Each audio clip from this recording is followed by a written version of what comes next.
Hi అండి, welcome to Sophia talks. నేను మీ సోఫియాని. ఈరోజు నేను వీకెండ్ స్పెషల్గా చికెను మటను కాకుండా కొబ్బరి పాలతో పులావ్ మరియు దాని కాంబినేషన్గా శనగలు బంగాళదుంప కర్రీ చేస్తున్నానండి. చాలా టేస్టీగా ఉంటుంది అండ్ చాలా తొందరగా కూడా అయిపోతుందండి. మరి ఎలా చేయాలో చూద్దామా. ముందుగా నేను ఇక్కడ శనగలు రాత్రంతా నానబెట్టుకున్నానండి. ఈ నానబెట్టిన శనగలు 2 బంగాళదుంపలు కొంచెం సాల్ట్ వాటర్ పోసి కుక్కర్లో ఉడకబెట్టుకుందాము.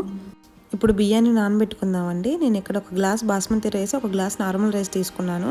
మీరు మీకు నచ్చిన రైస్ తీసుకోవచ్చు. బియ్యాన్ని శుభ్రంగా కడిగి కొంచెం వాటర్ పోసి పక్కన పెడదామండి. ఇప్పుడు ఒక పెద్ద కొబ్బరికాయ తీసుకుని దాన్ని చిన్న చిన్న ముక్కలుగా కోసి కొంచెం వాటర్ పోసి మిక్సీ పడితే కొబ్బరి పాలు వస్తాయండి. నాకు ఇక్కడ 2 గ్లాసులు కొబ్బరి పాలు వచ్చాయి.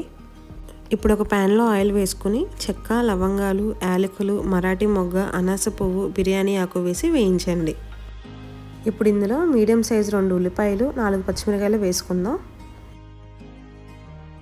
ఉల్లిపాయలు కొంచెం వేగాక ఒక స్పూన్ అల్లం వెల్లుల్లి పేస్ట్ వేసి పచ్చివాసన పోయేంత వరకు వేయించండి. ఇప్పుడు ఇందులో గుప్పెడు కొత్తిమీర, కొంచెం పుదీనా వేద్దాం.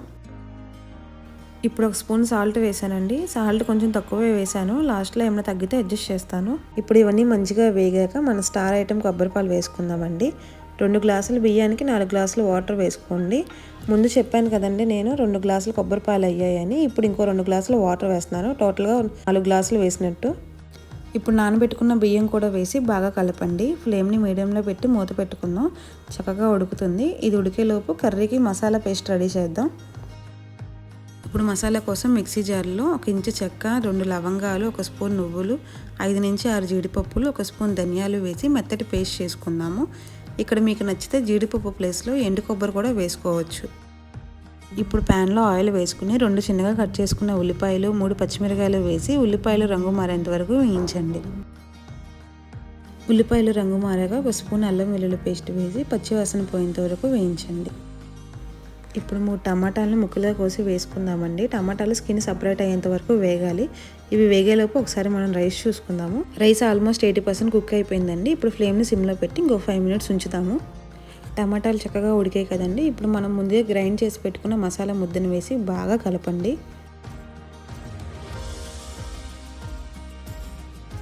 ఇప్పుడు ఇందులో 1 స్పూన్ ఉప్పు, కొంచెం పసుపు, 2 స్పూన్ల కారం, 1 స్పూన్ గరం మసాలా వేసి బాగా కలపండి. మసాలాలు చక్కగా వేగాలండి.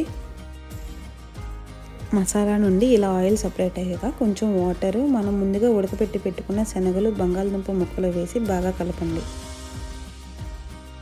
రైస్ చక్కగా ఉడికిందండి. మంచి స్మెల్ వస్తుంది.